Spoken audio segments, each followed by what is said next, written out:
जैंगी message करके जूहाओ को बात करने के लिए बुलाता है और वो ज्यादा टाइम नहीं लगाता है और तुरंत आ जाता है, जो जैंगी के ऑर्डर्स पे कुछ देर पहले मार खा रहा था और अब वो जैंगी के आरामदायक घर पर था। रिस्पेक्ट दिखाते हुए वो जमीन पर ही बैठ जाता है, जैंगी का वेट करते हुए। जैंगी वोंग साइमन से डील करने से पहले सब कुछ जानना चाह रहा था। जूहाओ कुछ कहना चाह रहा था लेकिन उससे पहले ही जैंगी उसे चुप करने कहता है और फोन दिखाने कहता है। जूहाओ बहुत घबराता है कि वो उसका फोन क्यों देखना चाहता है। जैंगी कहता है जल्दी करो, मैं तुम्हारी और वांग साइमन की बातें पढ़ना चाहता हूँ। जूहाओ उसे मना करता है कि ऐसा मत करो। जैंगी उसका कॉलर पकड़ लेता है और गन पॉइंट करते हुए कहता है क्या तुम मुझसे कुछ छुपा रहे हो। जूहाओ बहुत डर जाता है और अपना फोन उसे दे देता है। जूहाओ बताता है उसने जैंगी को बहुत कुछ बुरा भला कहा है लेकिन वो सब बस एक एक्ट था, जैंगी कुछ भी बुरा ना लगाए। जैंगी देखता है जूहाओ ने उसके बारे में वोंग साइमन को सब कुछ बता दिया है और वो मिलकर जैंगी से सब कुछ लेने की बात कर रहे थे। जूहाओ बताता है कि ये सब वो बस वोंग साइमन का भरोसा पाने के लिए कह रहा था। जैंगी थोड़ा सोचने लगता है कि वोंग साइमन उसके वेपन, स्नोमोबाइल और बंकर अपार्टमेंट के बारे में सब जानता है जिसका वो फायदा उठा सकता है। जैंगी कहता है वो उसे सब कुछ बता दे जो भी वो वोंग साइमन के घर के बारे में जानता है।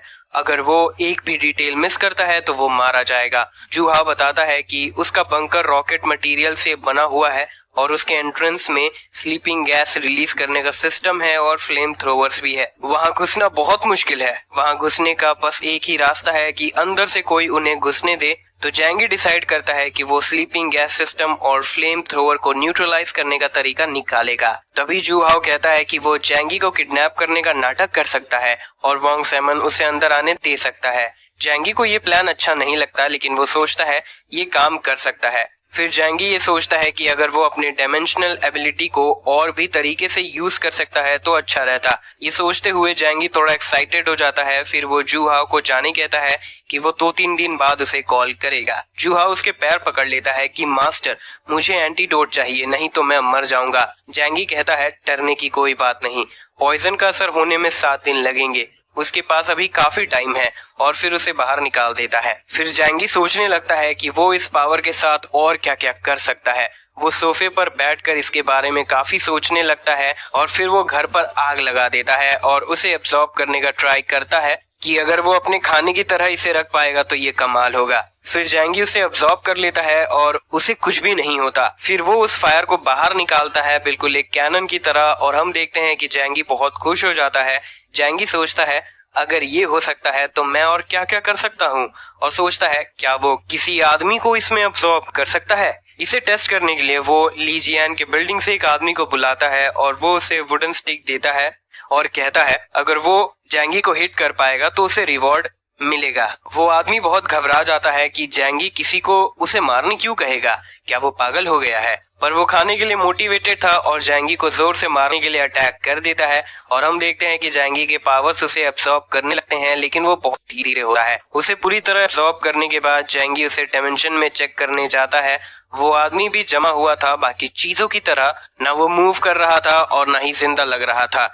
जैंगी चेक करता है कि उसके पल्सेस बंद हो गए हैं और सांस भी नहीं ले रहा है। जैंगी सोचता है पैक्ड फूड जैसे एब्सॉर्ब होते हैं वैसे ही रहते हैं तो शायद सभी टाइम में रुक जाते हैं। जैंगी उस आदमी को फिर से बाहर निकाल देता है और ये देखकर हैरान हो जाता है कि वो आदमी फिर से जिंदा हो गया। जैंगी स्टिक साइड करता है और उससे पूछता है उसे कैसा लगा था। वो आदमी बताता है मुझे लगा था मैं मर गया, मुझे लगा मैं ऐसी जगह में था जहां बहुत सारे सप्लाईज थे।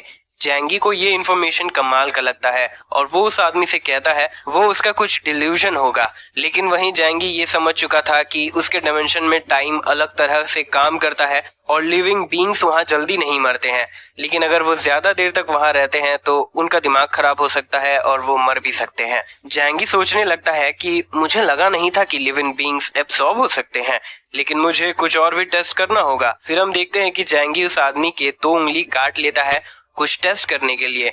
वो उन्हें डायमेंशन में भेज देता है और कुछ देर वहीं छोड़ने का डिसाइड करता है।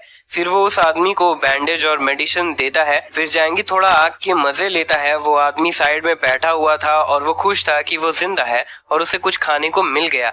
तो कंक्लूजन ये है कि जैंगी डायमेंशन के अंदर से कुछ भी बाहर निकाल सकता है पर वो किसी इंसान के साथ ऐसा नहीं कर सकता है। क्योंकि वो उस आदमी को एब्जॉर्ब इसीलिए कर पाया था क्योंकि वो आदमी उसकी तरफ जंप कर रहा था। पर वो जैसे चीजों को एब्जॉर्ब करके किसी भी डायरेक्शन में निकाल सकता है, वो इससे वोंग सेमन को हरा सकता है। फिर वो उस आदमी के पास जाता है और उसे हेल्प करने के लिए थैंक्स करता है। वो कुछ भी कंप्लेन नहीं करता है, उल्टा वो भी थैंक्स करता है खाना देने के लिए, भले ही बदले में उसे 2 उंगली देनी पड़ी, और कहता है उसके पास अब भी 8 उंगली बचे हैं। तभी जैंगी उस पर अटैक करता है और वो आदमी गिर जाता है। वो कुछ भी समझ नहीं पाता कि उसने ऐसा क्यों किया।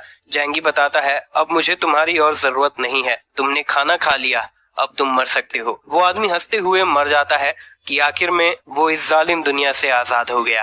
जैंगी वहां से जाने लगता है और सोचता है वो ली जियान के बिल्डिंग से और भी लोगों के साथ एक्सपेरिमेंट करेगा अगले 3 दिन तक। 3 दिन के बाद वो जूहा को बुलाता है बात करने के लिए। जूहा उसे एंटीडोट देने के लिए बहुत रिक्वेस्ट करने लगता है कि पॉइजन अब उसके बॉडी को काफी इफेक्ट करने लगा है, ऐसा वो फील कर सकता है। जैंगी देखता है कि जूहा अब अच्छे से खा तो रहा है लेकिन उसका चेहरा अब भी खराब है, और ऐसा इसीलिए क्योंकि उससे लग रहा है कि मैंने उसे पॉइजन इंजेक्ट किया था। यही साइकोलॉजी है। जैंगी कहता है, मैं तुम्हें टेम्पररी एंटीडोट दे सकता हूँ। जूहा मान जाता है, मुझे चलेगा, जल्दी करो, मैं मरना नहीं चाहता हूँ। जैंगी उसे इंजेक्शन देता है और कहता है कि उनका प्लान पूरा होने तक ये काम करेगा। जूहा बहुत खुश हो जाता है और कहता है अब वो प्लान शुरू कर सकते हैं। वो वोंग सैमन को कॉल करता है और उसे मिलने के लिए कहता है। जैंगी बहुत अजीब से उसे देख रहा था, जो मुझे लगता है कि वो वोंग सैमन का पंकर लेने के बाद वो जूहा को भी मार देगा। बाद में जैंगी सारी पैकिंग कर लेता है और जो को बताता है कि वो एक मिशन पर जा रहा है। जो कहती है नेबरहुड वाले सारे प्रॉब्लम खत्म हो चुके हैं, तो अब वो कहाँ जा रहा है। जैंगी बता, सही समय आने पर मैं तुमसे बता दूंगा, लेकिन अभी के लिए उसे यहीं रहना चाहिए। जैंगी उसके और अंकल यू के लिए 1 महीने का खाना भी छोड़ जाता है। जो को बहुत चिंता होती है और वो जैंगी को गले से लगा लेती है और उसे जाने से मना करती है कि बाहर हमेशा खतरा होता है। फिर जैंगी उसे समझाता है कि उसे खतरा नहीं है, वही खतरा है, और फिर उसे एक स्वीट किस देता है और समझाता है कि सब कुछ ठीक होगा और चला जाता है। जो बैठ जाती है। जैंगी जूहाओ के पास जाता है और वो लोग वोंग सैमन के बंकर में जाने वाले थे। जैंगी जूहाओ के हाथ बांधने की बात करता है कि उन्हें एक दूसरे पर भरोसा करना होगा। वो मान जाता है। फिर वो सिटी में जाते हैं जो सबसे रिच सिटी था। जैंगी देखता है कि वो हाईएस्ट सिटी था, इसीलिए स्नो से पूरी तरह से ढक भी नहीं पाया है। मुझे पता नहीं ये कैसे काम करता है, पर हाँ वो जगह स्नोलेस था। फिर वो लोग एंट्रेंस की तरफ जाते हैं पैदल। जैंगी स्नो मोबाइल वोंग सैमन के पास नहीं ले जाना चाह रहा था। औरत उन्हें स्नो मोबाइल से वहां आते हुए देख चुकी थी। उसके घर पर खाने का कुछ भी नहीं था, तो सोचती है अब यही उनकी उम्मीद बनकर आए हैं। जब वो वोंग सैमन के घर पहुंचते हैं तब तक रात हो चुकी थी। जैंगी जूहाओ से वोंग सैमन को बुलाने कहता है। गन से डरते हुए वो चला जाता है और उसे बुलाता है। Rich handsome smart Wong Simon, ये मैं हूँ। मैं यहाँ स्नो मोबाइल के लिए नेगोशिएशन करने आया हूँ। वहीं वोंग सैमन ये देखकर कंफ्यूज था कि वो लोग आज यहाँ क्या कर रहे हैं। उन्हें तो कल आना था जैसे बात हुई थी, और स्नो मोबाइल भी उनके साथ नहीं है। जूहाओ कहता है, बड़े भाई वोंग प्लीज हमें अंदर आने दो, तुम जो चाहते हो वो तुम्हें मिल सकता है। वोंग उन्हें वार्न करता है कि अगर वो तेज बनते हैं तो वो मारे जाएंगे। वो लोग अंदर जाते हैं और जैंगी देखता है कि उसका अपार्टमेंट इसके सामने कुछ भी नहीं है। जू हाओ आगे जाता है और बताता है कि उस गेट के बाद उसका घर है। वहीं वोंग सैमन स्माइल करते हुए एक बटन प्रेस करता है और तभी गली में डिफेंस सिस्टम ऑन हो जाता है और गैस रिलीज होने लगता है। वोंग ये देख रहा था और पूरी जगह स्मोक से भर जाता है और उन्हें चिल्लाते हुए भी सुनता है। सब कुछ शांत होने के बाद वो चेक करता है। वहीं स्मोक के अंदर जैंगी मास्क पहनने के बाद स्मोक को एब्जॉर्ब कर रहा था। कुछ देर बाद गेट ओपन होता है। जैंगी उसके सामने आने के बाद उसे मारने का प्लान करता है, लेकिन जैंगी देखता है कि वोंग ने अपने आदमी को भेजा है। जैंगी बेहोश होने का नाटक करता है। वो गुस्सा था कि जू हाओ ने बताया था वहाँ वोंग सेमन और लड़कियां रहती हैं। वो आदमी उन्हें मारकर चेक करता है कि वो बेहोश हो चुके हैं और फिर उन्हें ले जाने लगता है। जैंगी रियलाइज करता है कि ये आदमी एक फेमस टीवी एक्टर है और वोंग सैमन का दोस्त होगा। अंदर लाने के बाद वो उन्हें जमीन पर फेंक देता है, कचड़े के बैग की तरह। वो उनके हाथ बांध देता है और सिक्योरिटी सिस्टम की तारीफ करता है। वोंग सैमन कहता है, कमाल तो होना ही था क्योंकि इसे बनाने में बहुत पैसे लगे थे। और बात करते हुए जाने लगते हैं कि जैंगी अपना स्नोमोबाइल कहाँ छुपा सकता है। वहीं जैंगी स्मोकिंग गैस रिलीज करने लगता है। वो दोनों कंफ्यूज हो जाते हैं कि वो नींद में क्यों आ रहे हैं और दोनों नीचे गिर जाते हैं। जैंगी खुद को फ्री कर चुका था। जैंगी उन्हें बांध देता है और उनके वेपन्स ले लेता है। उनके पास गोल्ड प्लेटेड डेजर्ट ईगल्स थे वो उन्हें रख लेता है। जैंगी उसके घर को देखने लगता है कि वो बहुत आलीशान था। वो सभी रूम्स को चेक करता है। एक रूम में इंडोर गार्डन था जो अब जैंगी का हो चुका था। ऊपर के फ्लोर्स में उसे गेम रूम मिलता है और एक रूम में कुछ लड़कियां, वो सभी बेहोश पड़ी हुई थी। फिर वो एक रूम में जाता जिसमें डॉग्स एंड कैट्स लिखा हुआ था। वहां वो देखता है उसमें लड़कियां कॉस्प्लेयर्स थी। एक जागी हुई थी जो रोते हुए वोंग साइमन से माफी मांगती है कि हम गलत थे। वो जैंगी के पैर पकड़ लेती है और कहती है वो बस थोड़ी देर के लिए बाहर जाना चाहती है और वो कुछ भी करने को तैयार है। जैंगी उसे तुरंत मारकर गिरा देता है और समझ जाता है कि यहाँ क्या चक्कर चल रहा है। जैंगी उन सभी को मार देता है। फिर जैंगी सर्विलेंस रूम जाता है और सिटी का मैप देखता है और देखता है कि सब कुछ यहीं से कंट्रोल हो रहा है। वो सभी 2000 रूम्स को चेक करता है जिसमें बहुत से रूम सिर्फ पासवर्ड से ही ओपन होते हैं। वो गिव अप कर देता है और उन अमीर आदमियों को उठाने जाता है पानी मारकर। उठ जाओ बाबू, जैंगी मजाक उड़ाते हुए कहता है। वोंग साइमन को होश आता है और उसे भरोसा नहीं होता है कि वो कैसे बन गया। वो पूछता है तुमने ये कैसे किया। जैंगी कहता है तुम वेपन्स पर रिलाई करते हो और मैं ऐसे टाइम में सरवाइव कर रहा हूँ। जैंगी उस पे गन पॉइंट कर देता है और कहता है अभी बात करने का समय नहीं है, मेरे साथ नीचे चलो। जैंगी थोड़ा झुककर कहता है मुझे इस विला में आराम से रहना सिखाओ और ऐसे ही तुम अपने आप को बचा सकते हो। वोंग साइमन घबरा जाता है और कहता है तुम जो चाहिए मैं वो दे दूंगा, बस मुझे छोड़ दो। जैंगी कहता है चिंता मत करो, मुझे सबको मारने की आदत नहीं है, मैं बस जिंदा रहने के लिए अच्छी जगह ढूंढ रहा हूँ। तुम्हारा घर बहुत बड़ा है, एक आदमी और बढ़ जाने से यहाँ कोई दिक्कत नहीं होगी। फिर वोंग साइमन कंफ्यूज होकर कहता है तुम बस यहाँ रहना चाहते हो और मुझे मारकर इसे हासिल नहीं करना चाहते हो। फिर जैंगी कहता है तुम्हें मारना पॉइंटलेस होगा और मैं कोई हत्यारा नहीं हूँ और ये स्नो डिजास्टर हमेशा के लिए नहीं रहेगा और सब ठीक होने के बाद मैं तुम्हारे साथ अच्छे से रहूंगा। ये सुनकर वोंग साइमन खुश हो जाता है और सोचता है तो ये मेरा दोस्त बनना चाहता है। इसे लगता है सब कुछ पहले जैसा ठीक हो जाएगा। अगर मैं इसे थोड़ा हेल्प कर देता हूँ तो मैं भी टॉप पर चला जाऊंगा। ये प्लान तो काफी अच्छा बना रहा है, लेकिन मैं भी कम नहीं हूँ। फिर वोंग कहता है तुम मेरे दोस्त बनना चाहते हो तो मुझे खोल दो, मेरे हाथ नम हो चुके हैं। जैंगी कहता है मैं तुम्हें खोल दूंगा, लेकिन उससे पहले तुम्हें इस घर के कंट्रोल मेरे हवाले करने होंगे। वोंग साइमन थोड़ा घबरा जाता है और कहता है अगर मैं तुम्हें कंट्रोल्स दे दूं, क्या तुम वादा करते हो कि हमें नहीं मारोगे। जैंगी श्योर करता है कि वो कुछ भी नहीं करेगा, तुम मेरे साथ आराम से रहो। वोंग के पास कोई रास्ता नहीं था और वो घर का सारा कंट्रोल उसे दे देता है। जैंगी खुश हो जाता है और कहता है मैं अब यहाँ मास्टर हूँ। तभी वोंग कहता है हाँ हाँ तुम ही मास्टर हो, लेकिन मुझे खोल दो, मेरा पूरा बॉडी सुन पड़ रहा है। जैंगी खड़ा होता है और कहता है रुको जरा सर करो। जैंगी उसके रोप्स को काटने के लिए नाइफ निकालता है, लेकिन वो वोंग का गला काट देता है। वोंग को भरोसा नहीं हो रहा था और कहता है पर तुमने कहा था तुम मुझे नहीं मारोगे। जैंगी कहता है चिंता मत करो, बस थोड़ी ही देर में तुम्हारा दर्द खत्म हो जाएगा।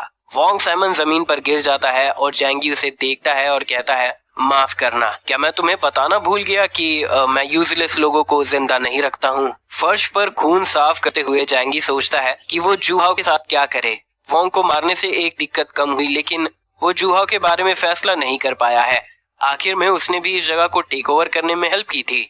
तभी जूहाओ को थोड़ा होश आने लगता है। वो जैंगी को खून साफ करते हुए देखता है और एक्साइटेड हो जाता है। बड़े भाई जैंगी, हमने कर दिखाया है ना। वो उठता है और वोंग साइमन के बॉडी को देखता है और हंसते हुए कहता है मैंने कभी नहीं सोचा था कि मैं ये दिन देख पाऊंगा, काश मैं तुम्हें खुद मार पाता। तभी जैंगी कहता है उस बैग में तुम्हारा रिवॉर्ड है। जूहा वो बैग खोल कर देखता है कि उसमें बहुत सारा खाना है। वो खुश होकर खाने लगता है और कहता है बड़े भाई जैंगी, तुम सच में मेरे बड़े भाई जैसे हो। अब मैं हमेशा तुम्हारे साथ रहूंगा, अब से जो तुम कहोगे मैं वही करूंगा। जैंगी कहता है वोंग साइमन के घर पर बस अब यही बचा है और यहाँ जरूरी भी नहीं है। ये सुनकर जूहाओ घबरा जाता है और कहता है ये तुम क्या कह रहे हो, बस यही सब बचा है, क्या तुम मजाक कर रहे हो। मैंने तुम्हारा पूरा साथ दिया वोंग साइमन को खत्म करने में और तुम मुझे ये सब देकर भगाना चाहते हो। भूलो मत, मैंने ही तुम्हें यहाँ के बारे में बताया था। जैंगी कहता है मैं तुमसे झूठ नहीं कह रहा हूँ, वोंग साइमन ने सारे रिसोर्सेस का यूज कर लिया था। फिर जूहाओ कहता है मुझे नहीं पता कि तुम झूठ कह रहे हो या नहीं, लेकिन तुमने सभी को बेवकूफ बनाया था। तुम सबसे काम करवाने के बाद उन्हें मार देते हो। मैं तुम्हारे पावर्स के बारे में सबको बता दूंगा। जैंगी बहुत गुस्सा हो जाता है, लगता है मैंने कुछ ज्यादा ही दोस्ती दिखा दी। तभी जैंगी उसे शूट कर देता है और कहता है मैंने तुम्हें एक मौका दिया और तुमने वो भी खराब कर दिया, अब तुम मेरे काम के नहीं हो। जू हाउ जमीन पर गिर जाता है और मरते हुए सोचता है ये कैसे हो सकता है। जैंगी उसे मरते हुए देखता है और कहता है अगले जन्म में अच्छे इंसान बनना। अगर तुम्हारे पास पावर नहीं है तो खोखली धमकी मत दिया करो। जैंगी उसका बैग ले लेता है और कहता है मैं तुम्हें थोड़ा और जिंदा रहने देता, लेकिन लगता है तुम सब भूल जाते हो कि मैं तुम्हें कभी भी मार सकता था। सोफे पर बैठकर जैंगी सोचता है सब कुछ खत्म होने तक यहाँ रहने में बहुत मजा आएगा और ज्यादा मजा तब आएगा जब मैं जो को ले आऊंगा और अंकल यू को भी, लेकिन उनके लिए मैंने कुछ और सोचा है। फिर वो एक रेड वाइन का बॉटल ओपन करता है और टीवी स्टार्ट करता है। वो एक लड़की को देखता है और फिर सारे चैनल्स बदल कर देखता है और सोचता है कि वॉन्ग साइमन ने ऐसा कैसे कर लिया। फिर उसे एक रूम मिलता है जहाँ पर ढेर सारे केबल्स आ रहे थे। वहाँ उसे सर्वर्स भी दिखते हैं। जैंगी समझ जाता है कि ये एक हाई एंड नेटवर्क इंफ्रास्ट्रक्चर है जिसका स्पीड भी काफी ज्यादा था और ये पूरे वर्ल्ड में फैला हुआ था। जैंगी सोचता है अब उसे पूरे वर्ल्ड का एक्यूरेट इंफॉर्मेशन मिल जाएगा। फिर वो बैठकर सारे इंफॉर्मेशन चेक करने लगता है। उसे पता चलता है कि अब तक 8.5 बिलियन लोगों में सिर्फ 1/4 पॉपुलेशन ही बचा है। जैंगी खुश था कि उसने पहले ही सारे सप्लाईज रख लिए थे और अब ऐसे ही वर्ल्ड का सिर्फ 5% पॉपुलेशन ही बचेगा। लेकिन तभी वो बहुत से म्यूटेटेड ह्यूमन के बारे में रिपोर्ट देखता है। बहुत से कंट्रीज ने म्यूटेंट ह्यूमन के बारे में रिपोर्ट किया है, अच्छे और बुरे भी। कुछ फ्लेम्स निकाल सकते हैं, कुछ बियर्स समन कर सकते हैं और ग्रीन जायंट्स बन चुके हैं और बहुत कम को ही स्पेशल पावर्स मिले हैं। ज्यादातर लोग गामा रेडिएशन से डिफॉर्म हो चुके थे। ये सब पढ़ने के बाद जैंगी कंफर्म हो जाता है कि उसके जैसे और भी हैं, जिसका मतलब बाहर की दुनिया और भी खतरनाक हो चुकी है। इससे वो शेल्टर के अंदर रहने के लिए और भी कमिटेड हो जाता है और इससे पहले वो जाकर हमारी प्यारी डॉक्टर को लाने का डिसाइड करता है। जैंगी बाहर निकलता है और स्नोमोबाइल स्टार्ट करता है। तभी उसे एक आवाज कहती है क्या तुम थोड़ा रुक सकते हो। जैंगी मुड़कर उसकी तरफ गन पॉइंट कर देता है और तभी वो देखता है कि वो एक लड़की है और ये वही लड़की थी जिसे वो टीवी पर देख रहा था। ये एक फेमस टीवी एक्ट्रेस है जिसके लिए बहुत से मर्द सपना देखते हैं। अब वो उसके सामने खड़ी है और उसे साथ ले जाने कह रही है। जैंगी सोचता है स्नो डिजास्टर ने सबकी लाइफ मुश्किल बना दी है और कहता है अगर तुम चाहती हो मैं तुम्हें ले चलूं तो तुम्हें एक अच्छा रीजन देना होगा। यांगी क्यूट फेस बनाते हुए कहती है मुझे ले चलो, कुछ खाना दो और मैं तुम्हारी हर बात मानूंगी। फिर वो जैंगी को किक कर लेती है। जैंगी शर्माता है, पिघल जाता है। जैंगी सोचता है कि ऐसे ठंड में ज्यादा गर्म रहने के लिए इतना था है। उसे अपने नए घर में ले जाता है। यांगी जानती थी कि ये किसका घर है और हैरान होकर पूछती है ये तो वॉन्ग साइमन का घर है ना? तुम उसे कैसे जानते हो? जैंगी कुछ जवाब नहीं देता और संभल कर पूछता है तुम उसे कैसे जानती हो? और सोचता है अगर इसका उसके साथ कोई भी रिश्ता रहा तो मैं इसे भी मार दूंगा। मुझे ज्यादा परेशानी नहीं चाहिए जो ये बाद में मुझे दे सकती है। यांगी कहती है मैं वॉन्ग साइमन को नहीं जानती हूँ, मैं बस उससे इवेंट्स में मिलती थी और देखती थी। जैंगी चाय सर्व करते हुए सोचता है इस बार तो तुम बच गई। वो उसे चाय देता है और कहता है जो भी हो ये जगह अब मेरी है और वैसे सवाल मत पूछना जो पूछने नहीं चाहिए। यांगी चाय पीते हुए कहती है बहुत दिनों बाद मैं चाय पी रही हूँ और फिर पूछती है क्या मैं बाथरूम यूज कर सकती हूँ हॉट शावर करने के लिए? जैंगी उसे मना नहीं कर पाता। यांगी अपने कपड़े रूम में खोलकर नहाने चली जाती है और काफी टाइम लगाती है और सोचने लगती है कि वो जैंगी के फायदे कैसे कैसे उठा सकती है और उसके ब्यूटी के साथ ये आसान होगा। और बाकी मर्दों से जैंगी उसे काफी स्मार्ट भी लगता है। वो सोचती है उसका गुड लक अब भी खत्म नहीं हुआ है। अब वो जैंगी के साथ कुछ महीने रहने के लिए तैयार है।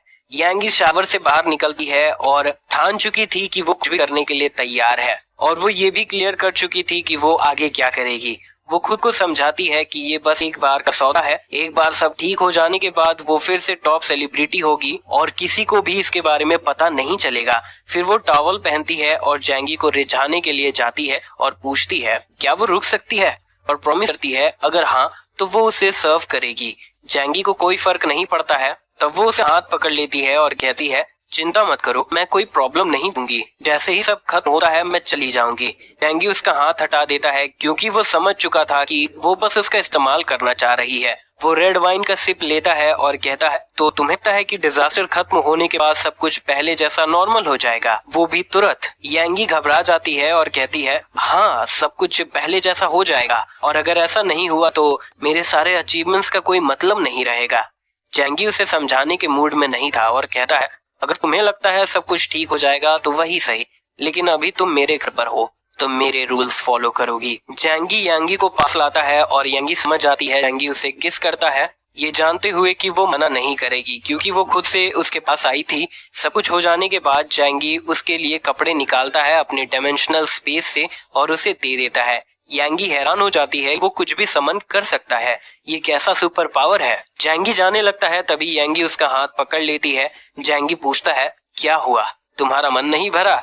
मुझे कुछ जरूरी काम है, मैं तुमसे बाद में मिलता हूँ। रात में आ जाती है और कहती है, तुम गलत समझ रहे हो, मुझे कुछ जरूरी बात करनी है। जैंगी को भूख लगी थी तो वो डिनर करने के लिए क्या है कि खाते हुए भी बात कर सकते हैं। जैंगी अपने डिमेंशन से खाना समन करता है और टीवेल में सर्व करता है और कहता है, अब जब हम साथ रहने वाले हैं तो हमें कुछ रूल सेट कर देने चाहिए। मेरा घर काफी बड़ा है तो एक लड़की के बढ़ जाने से कोई फर्क नहीं पड़ने वाला है। मैं बस यही चाहता हूँ कि तुम मेरी बात मानो। तुम स्मार्ट हो, तुम्हें समझ आ रहा है ना मैं क्या कहना चाह रहा हूँ। यांगी समझ रही थी कि जैंगी क्या कहना चाह रहा है। वो बिना कुछ कहे रूल्स बना रहा है, लेकिन वो भी बेवकूफ नहीं है, वो ऐसे ही टॉप सेलिब्रिटी नहीं बनी है। फिर यांगी कहती है, मैं धीरे धीरे तुम्हारी हर बात मानने लगूंगी, लेकिन मेरे भी कुछ प्रिंसिपल्स हैं जिसे तुम्हें रिस्पेक्ट देना होगा। फिर जैंगी कहता है, ठीक है, जो भी है तुम मुझे बताओ। फिर यांगी कहती है, जो भी हमारे बीच होता है वो स्नो स्टॉर्म तक ही रहना चाहिए।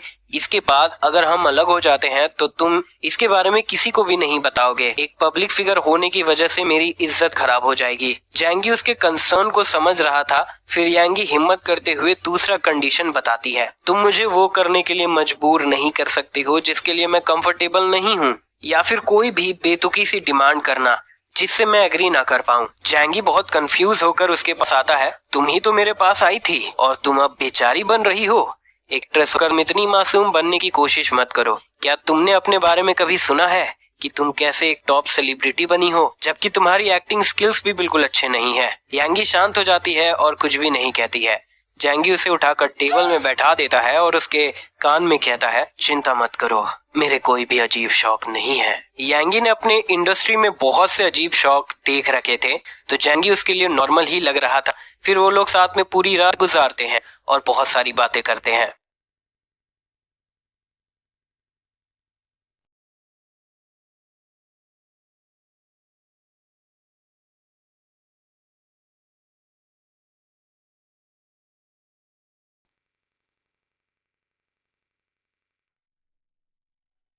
इसी के साथ ये वीडियो यहाँ पर खत्म होती है। वीडियो अच्छी लगी हो तो वीडियो को शेयर जरूर करें और कमेंट करके जरूर बताएं कि आप ये वीडियो कैसी लगी। मिलते हैं नेक्स्ट वीडियो में, तब तक के लिए बाय।